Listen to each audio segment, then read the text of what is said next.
But let's start with actually growing your account. Okay. Now there's a number of ways that you can do this with Manage Flitter. Okay, I'm just gonna skip straight to the best part is with what we call power mode.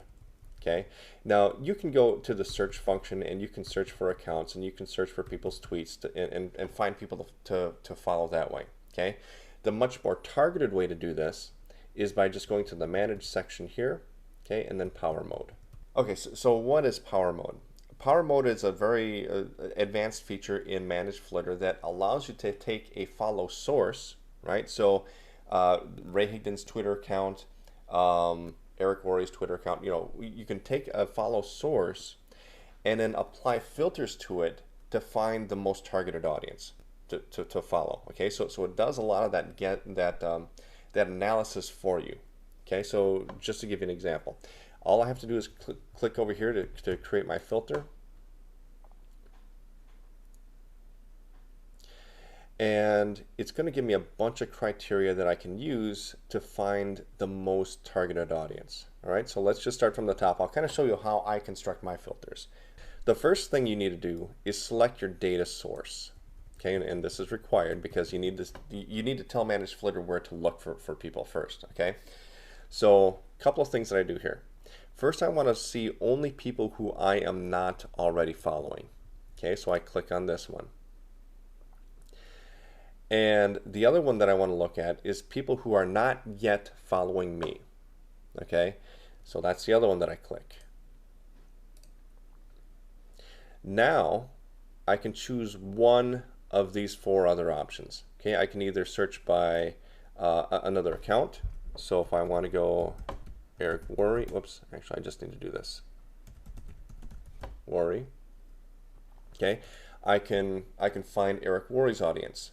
And it's automatically going to filter out anyone who I am already following or people who are already following me. Okay, the second option here, okay, is going to tell me how many accounts to pull in. I do up to 5,000, and obviously the more the more followers you want it to pull in, or the more accounts you want it to pull into the search, the longer the search is going to take. Okay, so I typically go with up to 5,000. The other way that you can do this, okay, so there are three other options here that I should talk about. You can also do a followed by function. Okay, so if rather than see who is following Eric Worre, okay, I could do this and see who Eric Worre is following and follow those people. Okay, so if I want to follow the same people that Eric Worre is following, this is the option that I would use. Okay, I could also do a tweet search. Okay, so I would type in a keyword here. Okay, like I could type in MLM, and I could find anyone who is tweeting about, who is creating tweets with the word MLM in it. Okay, so that's another way is to find people by what they are tweeting about. And then the neat thing about this is that if you've got a local business, you can limit this to a local radius. So for example, if I wanted to find people near Tulsa, okay, within a 50-kilometer radius, who are tweeting about I'm hungry. So let's say I have a local restaurant, right? And I want to find people who are saying, I'm hungry near Tulsa. This is how I would do it, right? I can also do a bio search. Okay, so this is really cool. This is specifically searching the information that people put into their bios. Okay, so if I want to find grape bitty grape rep, okay, so people who are specifically saying I'm a grape bitty grape rep in their bios, I can find them this way.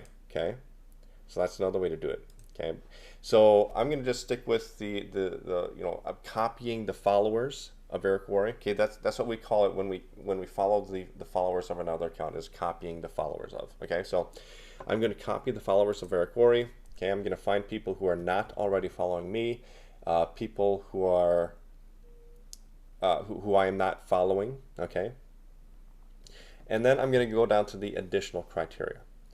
So I want people who are actually active. Okay, and if you hover over these, it gives you kind of a definition here, right? That little gray help box pops up. Okay, Anyone who has tweeted at least once in the last 30 days. Okay, so I want that. Okay, I don't care if they're talkative or not, so I'm not going to choose one. You don't have to select one or the other on these. You can just leave them blank if you don't want to use them. All right. I want to make sure they have a profile image. Okay, I don't care how popular they are. I don't care if they're verified or not. I do need English speakers because that is the only language I really speak. Let's see. Unlikely offensive. I'm going to choose that one. I'm going to choose this one right here, not in never follow group. Okay, so there's a place where you can tag people as never follow in Manage Flitter. Okay, so if I've put people into that group, I want to make sure that they're not showing up in this search for me to follow. Okay, so I'm going to put them in here.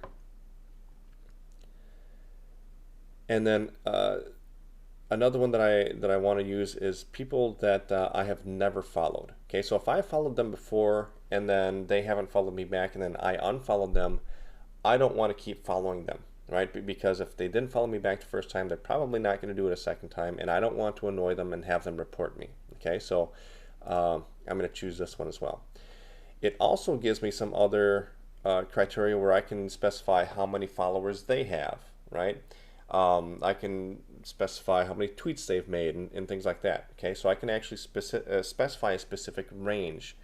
Now, most of these I really don't care one way or the other. Account age, I do want them to have an account that's been around for at least a month, right? Because what people do is they'll create like fake accounts and then they'll they only last for a couple weeks and then they get disabled. So I want to make sure that they've been around Twitter for at least a month. Okay, so I'm gonna say 1 month to 10 years plus for account age. Influence, don't care about that. Spam possibility, I'm gonna say 20% spam possibility, no more. Okay. So that's pretty much what I want in my filter. Okay, I'm going to click save right here, and when I do that, it's going to ask me to enter a name. I'm going to say Eric Worre, and I'll click save.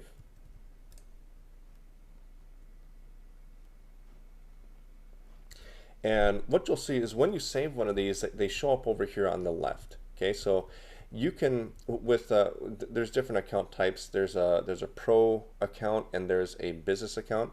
With a pro account, you can save up to 10 filters at a time. Okay, and with a business account, I think you can save up to 50 filters at a time. Now we just have a pro account, and if we run out of filters here, you can always delete them and create them again.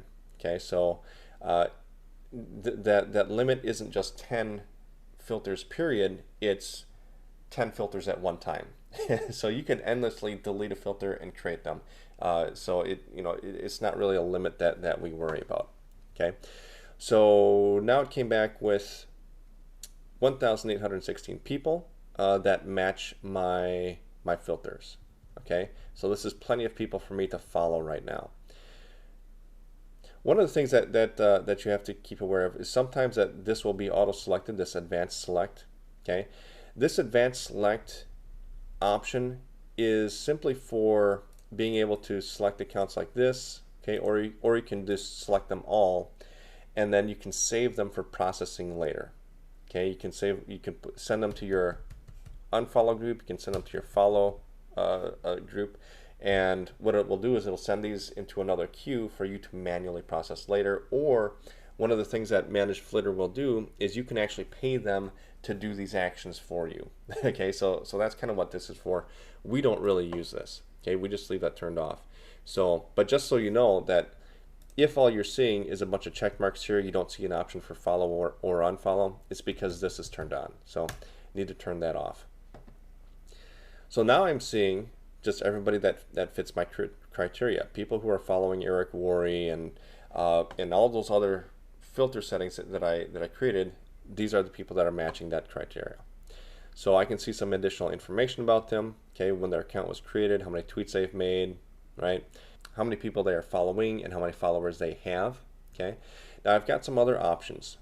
So in this display section, okay, it basically, what you have is this little slider, okay, and so as you slide it further over to the left or to, I think it actually defaults over here.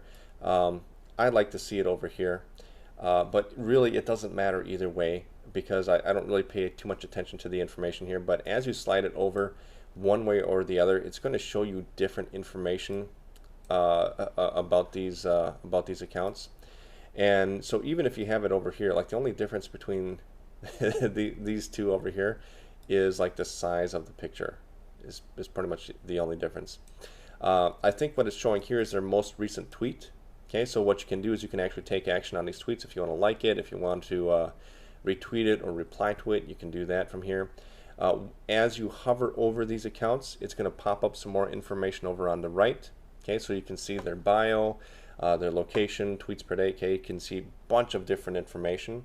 So if you really wanted to go through this and just kind of selectively choose, even after all that filtering you've done, if you want to selectively choose who you follow and who you don't, you can still do that. Okay, right from here. So this one actually looks like a pretty good account to follow, right? So I would click follow on that one. And as you click follow, what it does is it'll follow them, and then it'll remove them from the list and immediately put the next one on top of the list. Okay. Over here on the right, you can see how many people that you've recently followed. Okay, and this is going to be important information later on, and I'll show you why. But as you go through these, like I said, you can still go through here and selectively choose which ones that you follow and which ones you don't. Or you can just click, click, click, click, click, click, click, like this, and keep following people. Now, when you do it this way, okay, you're going to want to stop periodically. Okay, this count over here actually takes a few seconds to update. You don't want to follow more than, I would say, 100 people at a time really fast like that, because if you just rapid follow like hundreds of people at a time, you're going to get flagged by Twitter, and that's not good. Okay, so again, you can kind of count how many people that you're following like this, or you can just kind of take a guess. But watch that little number on the right hand side, okay? Because it takes and the thing is, you got to stop for a minute before it'll update itself. So that's the other thing. See, now I've got 107. Okay, so this is a good place for me to stop and take a rest for 1 or 2 minutes. After 1 or 2 minutes, I can come back and do this whole thing again.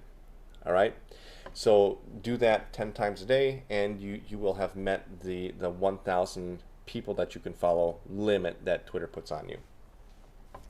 So that's how you can follow people, right? That's how you find a very targeted audience on Twitter, and how you get them to follow you back.